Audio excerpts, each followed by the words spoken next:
Halo Bapak Ibu yang berbahagia, berjumpa kembali dengan saya Dr. Andri, spesialis kedokteran jiwa dari Rumah Sakit Omni Alam Sutra Tangerang. Pada kesempatan kali ini saya kembali ingin menyapa Bapak Ibu dan tentunya berkaitan dengan kondisi gangguan kecemasan, gangguan psikosomatik, GERD, dispepsia fungsional yang sering kali kita bahas pada kesempatan-kesempatan sebelumnya. Nah, kalau kita melihat memang saat ini dalam 1 minggu terakhir ini terjadi penurunan pasien ya yang datang ke Rumah Sakit Omni Alam Sutra. Jadi sebelumnya saya sampai harus menolak 10 pasien, kalau sekarang mulai menurun. Bahkan hari ini aja cuman 10 pasien yang datang dari kuota 17 yang kita sediakan. Nah, jadi mungkin karena PSBB dan teman-teman juga lihat banyak sekali orang-orang yang masih khawatir ke rumah sakit. Dan memang sebenarnya kalau tidak perlu datang ke rumah sakit memang tidak disarankan. Nah, nanti kita lihat dalam 1 minggu ke depan. Kalau dalam 1 minggu ke depan kelihatannya memang kuotanya tidak pernah terpenuhi, maka kuota untuk konsultasi online-nya yang ditingkatkan. Bapak Ibu, yang ingin saya bahas pada kesempatan kali ini memang juga berkaitan dengan kondisi yang terkait dengan masalah keadaan pasien, yang berkaitan dengan bagaimana proses penyembuhan. Banyak di antara Bapak Ibu yang saat pertama kali kontrol datang ke saya itu mungkin bertanya, sebenarnya kalau saya ini melakukan pengobatan, apa harus selalu dengan obat langsung ya dok ya? Seperti yang dokter berikan. Nah, saya sudah pernah beberapa kali memberitahukan ya lewat video bahwa sebenarnya paling penting memang utamanya bagaimana mengelola pikiran dan perasaan dulu. Kalau kita bisa tenang, kita bisa nyaman dengan diri kita, maka itu akan jadi lebih baik tentunya. Namun ada beberapa orang yang sulit untuk merasakan kenyamanan tersebut. Kalau saya lihat banyak di antara kasus-kasus itu memang lebih dominan karena keadaan lingkungan yang belum stabil atau kepribadiannya.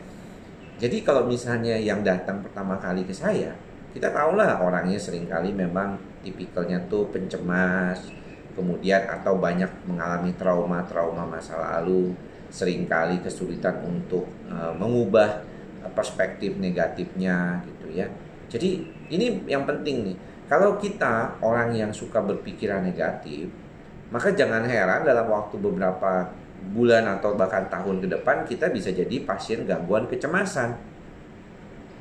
Karena saat kita berpikiran negatif, otak kita kan lebih tegak daripada saat kita berpikiran happy, bahagia, tenang, ya, positif gitu.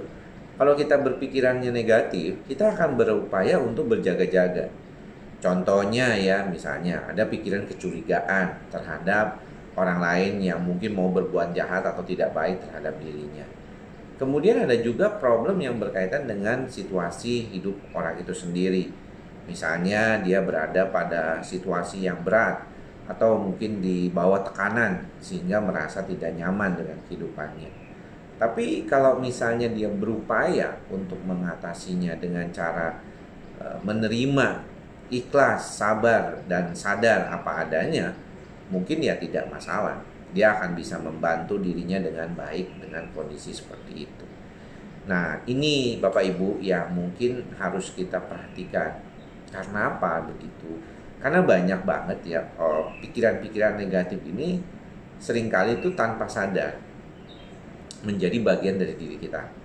Bahkan ketika kita berobat saja seringkali sulit ya untuk melihat bahwa perspektif dari gangguan kecemasan ini merupakan salah satu yang paling kita harus perhatikan adalah dari dasar kepribadian kita sendiri.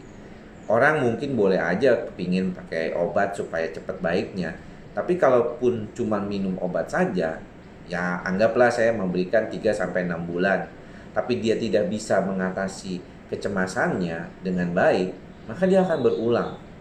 Ya. Kenapa? Karena otak ini kan selalu berupaya untuk beradaptasi dengan situasional tertentu.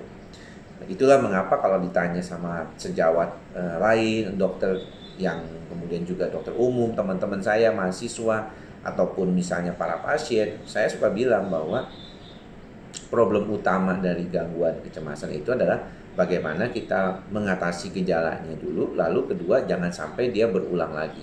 Atau bagaimana keep maintaining kondisi gangguan itu jauh lebih stabil ke depannya. Ini yang lebih penting dari segalanya. Karena pada dasarnya orang itu belajar untuk mengelola pikiran dan perasaannya itu lebih baik dan berupaya untuk mengatasinya. Namun kalau caranya salah, ini yang repot. Jadi problemnya bukan kenapa dia bisa begini, kenapa dia bisa begitu, tapi karena caranya yang salah. Cara mengelola pikiran itu. Cara bagaimana bisa berhadapan dengan diri kita yang egois, diri kita yang suka menang sendiri, diri kita yang suka maksa, diri kita yang suka marah-marah gitu. Mau mengubah itunya yang susah. Itu yang menjadi bibit-bibit kecemasan buat ke depan.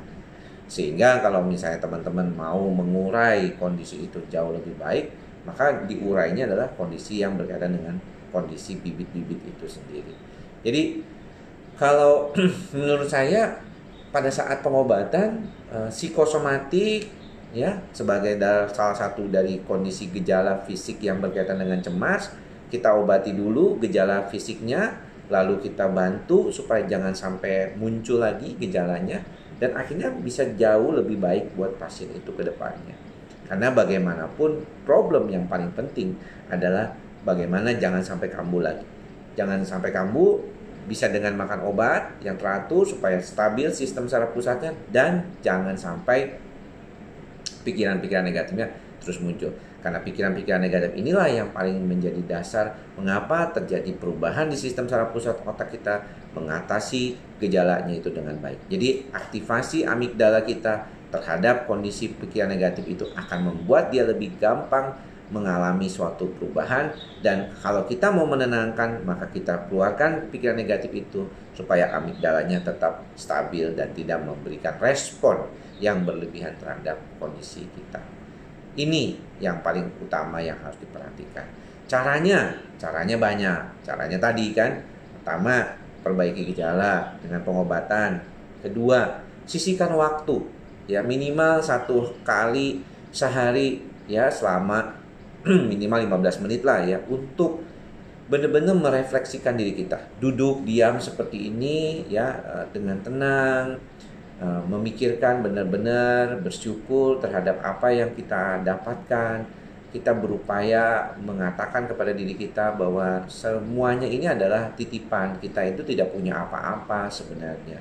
Jadi kalau kita mau merelakan diri kita menjadi bagian dari kehidupan kita, maka kita perlu menerima segalanya sesuatu seperti apa adanya dengan ikhlas. Kalau demikian kita tidak akan ada beban dan pikiran kita akan lebih plong tentunya ke depannya. Oke, teman-teman semuanya, mudah-mudahan sehat-sehat selalu dan semoga apa yang saya sampaikan ini bermanfaat. Semoga semua makhluk berbahagia. Sampai ketemu lagi di video-video selanjutnya. Tetap berlatih ya, jangan lupa. Salam sehat jiwa.